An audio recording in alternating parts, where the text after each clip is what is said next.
Hello friends, verb series का ये 13 और लास्ट वीडियो है। इससे पहले हमने 12 वीडियोस में ये सारे वर्ब्स कवर कर लिए हैं। अगर आपने नहीं देखा तो पहले देख लो उन सभी वीडियोस को। आज की इस वीडियो में हम could have been, would, may have been, might have been के बारे में देखेंगे। That means could, would, may, might, have been के बारे में देखेंगे। ठीक है। और हमने सभी वीडियोज़ में ऑलमोस्ट सेंटेंसेस को देखा है कि सेंटेंसेस कितने टाइप्स के होते हैं। अफर्मेटिव, नेगेटिव, इंट्रोगेटिव और डब्ल्यू फैमिली इंट्रोगेटिव। जैसे मैं एग्जांपल लूँ तो मैं बाजार जा रहा हूँ, ठीक है, तो I am going to market. I हमारा क्या सब्जेक्ट है, एम हमारा हेल्पिंग वर्ब है, गोइंग मेन वर्ब है, प्रीपोजिशन हमारा टू है यहाँ पर, और ऑब्जेक्ट है मार्केट। तो ये रूल्स हमने पहले देखे हैं। अगर आपको अच्छे से रूल समझना है तो इसी प्लेलिस्ट में सेकेंड वीडियो आप देख लो। सेकेंड वीडियो जो है वो सेंटेंसेस के बारे में ही है। आपको बहुत अच्छे से सारी बातें समझ आ जाएंगी। समय को ना खराब करते हुए स्टार्ट करते हैं आज की वीडियो।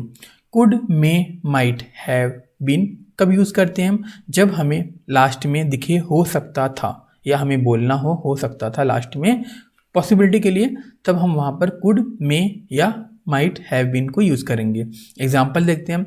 वह आज मेरा एक अच्छा दोस्त हो सकता था, लेकिन उसने हमेशा मुझे अपनी खातिर इस्तेमाल किया। क्या हो जाएगा? He could, may, might have been a good friend of mine today, but he always used me for his sake. मतलब अपनी खातिर।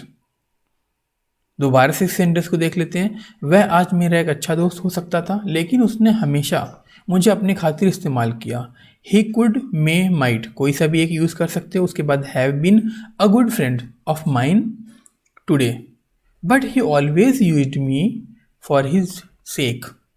इस तरह से सेंटेंसेस हम बनाते हैं। अगर कोहली ने शतक नहीं लगाया होता तो आप दबाव में हो सकते थे या आ सकते थे। तब ये हो जाएगा यू कुड, मे, माइट कोई सा भी एक, have been. Under pressure, if Kohli hadn't hit the century या had not hit the century, वो आपके घर पर हो सकता था। ही कुड या मे या might have been at your home. ठीक है। तो अगर हो सकता था आ जाए पॉसिबिलिटी के लिए, तो हम कुड हैव बीन या मे हैव बीन या माइट हैव बीन यूज़ करते हैं। नेक्स्ट सेकंड देखते हैं हम। किया जा सकता था के लिए भी हम यूज़ करेंगे। क्या है? Passive voice of could, may, might have. हमने पहले पढ़ा है ना, कुड हैव या मे हैव या माइट हैव, उसका पैसिव फॉर्म होता है। तो उसके पैसिव फॉर्म को हम कुड हैव बीन या मे हैव बीन या माइट हैव बीन यूज़ करते हैं। एग्जाम्पल देख लेते हैं हम। उसे बाजार भेजा जा सकता था। क्या हो जाएगा? He could have been sent to market, या he may have been sent to market, या he might have been sent to market. उसे बाजार भेजा नहीं जा सकता था, तब क्या हो जाएगा? He could not have been sent to market, he may not have been sent to market, he might not have been sent to market. Next example देखते हैं हम। हमसे ये सभी सवाल पूछे जा सकते थे।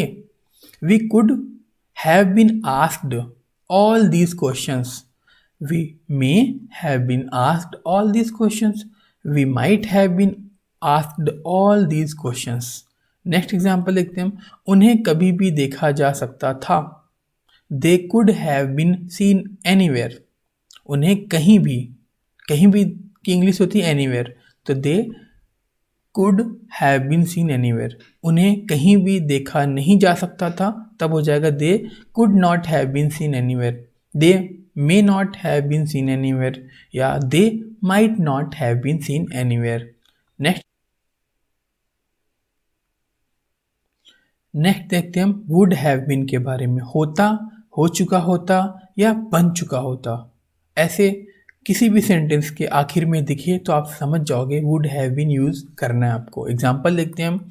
अगर आपने उसे पहले से सूचना दे दी होती, मतलब जानकारी दे दी होती, तो वह घर पर होता। तो क्या हो जाएगा? If you had informed me beforehand he would have been at home. ठीक है। अगर आपने दे दी होती, यू हैड हमारा कौन सा टेंस है? पास्ट का परफेक्ट टेंस। ठीक है। पास्ट का परफेक्ट टेंस हमारा हैड, और मेन वर्ब का थर्ड फॉर्म होता है। तो ये आपका पहले वाला जो है पास्ट का परफेक्ट टेंस है।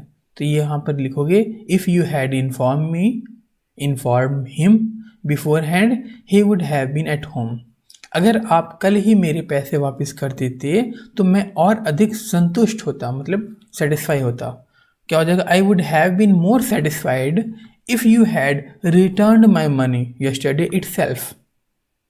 नेक्स्ट एग्जाम्पल देखते हैं। अगर मैंने स्कूल में अच्छी पढ़ाई की होती तो मैं आज इंजीनियर, शिक्षक या डॉक्टर होता। शिक्षक मतलब टीचर। अगर मैंने स्कूल में अच्छी पढ़ाई की होती तो मैं आज इंजीनियर, शिक्षक या डॉक्टर होता। If I had studied well in school, if I had studied well in the school, I would have been an engineer, a doctor, a teacher today.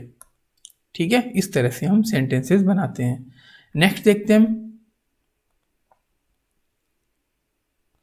किया जा चुका होता।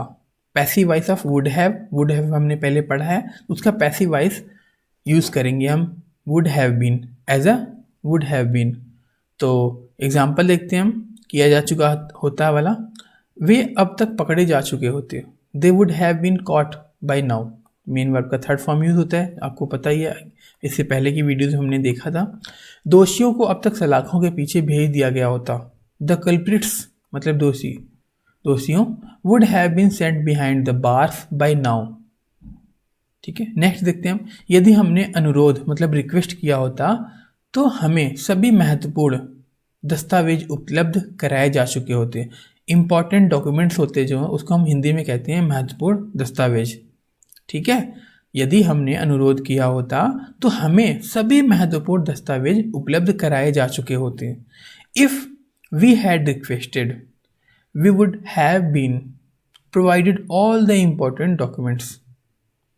ठीक है, अगर मैं कहूँ इसका नेगेटिव, यदि हमने अनुरोध नहीं किया होता तो हमें सभी महत्वपूर्ण दस्तावेज उपलब्ध नहीं कराए जा चुके होते। तब क्या हो जाता? If we had not requested we would not have been provided all the important documents. ठीक है, इस तरह से हम सेंटेंसेस बनाते हैं। तो ये वर्ब सीरीज़ का 13 और लास्ट वीडियो था। अगर ये वीडियो अच्छी लगी तो फ्रेंड्स के साथ ज़रूर शेयर करना, और कमी क्या है वो भी कमेंट करके बता सकते हो आप। ठीक है, मिलते हैं फिर नेक्स्ट वीडियोज़ में कोई और टॉपिक के साथ।